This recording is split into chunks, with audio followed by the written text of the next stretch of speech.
আজকে 46 রাইমাবেলি গন্ডাতির সাথে বিভিন্ন রাজনৈতিক দল থেকে 400 ভোটার ত্রিপুরামথা পার্টিতে যোগদান করেছেন। তারা ত্রিপুরামথার শাখা সংগঠন TCF এর অন্তর্ভুক্ত হবেন এবং ত্রিপুরা রাজ্যের বিভিন্ন জায়গায় আমাদের সংগঠনকে শক্তিশালী করার লক্ষ্যে আমরা কাজ করছি এবং আমাদের বিভিন্ন জায়গায় যোগদান সভাগুলো হচ্ছে।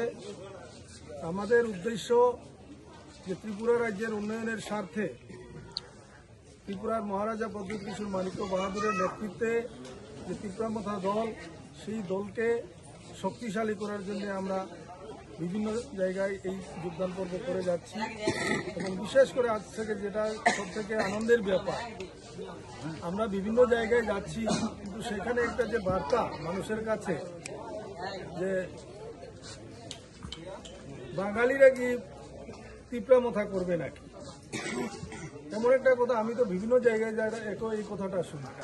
কিন্তু মহারাজা ওনার উদ্দেশ্য প্রথমেই জানিয়ে দিয়েছে যে একটা শাখা সংগঠন নন ট্রাইবালসের জন্য গঠন করে দিয়েছে এবং বিগত বিধানসভায় সেটা প্রমাণও উনি দেখিয়ে দিয়েছেন যে নন ট্রাইবেল ক্যান্ডিডেট দিয়েছেন, তার মধ্যে সব সম্প্রদায়কে অন্তর্ভুক্ত করেছেন। মাইনরিটি থেকে 2 জন প্রার্থী করেছেন, মণিপুরী সম্প্রদায় থেকেও 2 জন প্রার্থী করেছেন এবং আমার বাঙালি ভাইদের এখান থেকেও 16 জন প্রার্থী করেছেন।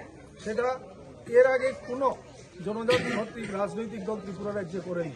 তো মহারাজার উদ্দেশ্য সমগ্র ত্রিপুরা রাজ্যের উন্নয়ন।